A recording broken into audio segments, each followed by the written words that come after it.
The studio audience erupted in laughter, but it wasn't the warm, easy laughter that usually filled the Ellen DeGeneres show. This time, something was different. The air was electric, tense. Texas Senator Ted Cruz had just walked onto Ellen's stage, and what was supposed to be a light-hearted daytime interview quickly spiraled into one of the most talked-about moments in television history.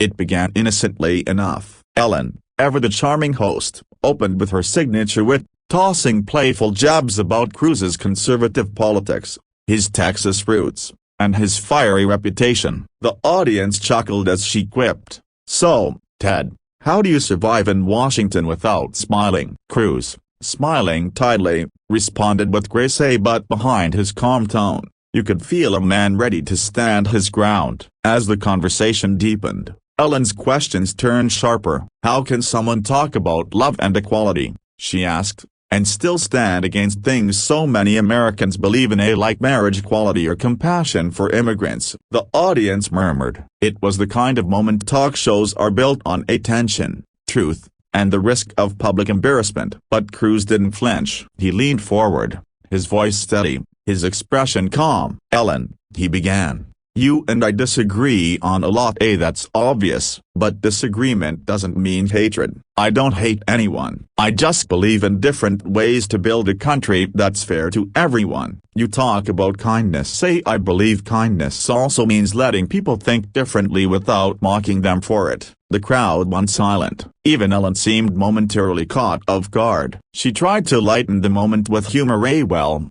Ted, I'll mock anyone if it gets a laugh." But something in the room had shifted. Cruz didn't take the bait. Instead, he shared a story one few had heard before. He spoke about his father, a Cuban immigrant who came to America with nothing, about the nights when their family had little food, but his parents told him they had something more important: freedom. He spoke about faith, sacrifice, and the belief that America could still be a place where people disagreed passionately yet still shook hands afterward. "That," he said, "is what's disappearing, and I don't think it should." The audience, once eager for Ellen's punchlines, now listened intently. Some nodded, a few even clapped softly. Ellen, to her credit, didn't hide her surprise. "I'll be honest," she said, "I didn't expect that answer." Cruz smiled. "Neither did Twitter," he joked, breaking the tension with perfect timing. Laughter filled the studio again, at this time, genuine and warm. What happened next turned the moment from viral controversy into an unlikely lesson in empathy. Ellen admitted that while she still disagreed with Cruz's politics,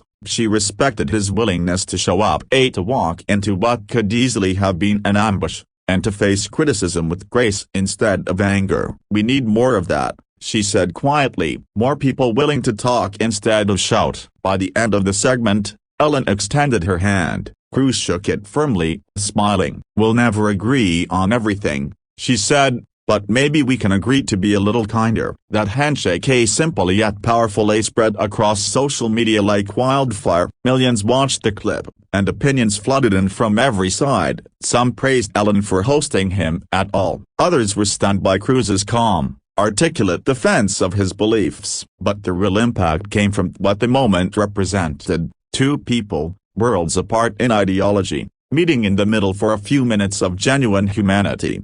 In a world addicted to outrage and division, that televised conversation became something rare, a moment of grace. It reminded viewers that decency doesn't have to vanish when opinions clash, that respect doesn't mean surrender, and that sometimes, the strongest person in the room isn't the one who shouts the loudest, but the one who listens before he speaks. As the cameras faded to black, Ellen smiled and said, "Well, Senator Cruz, I think you just made daytime television history." And maybe, just maybe, for a brief, shining moment, America listened.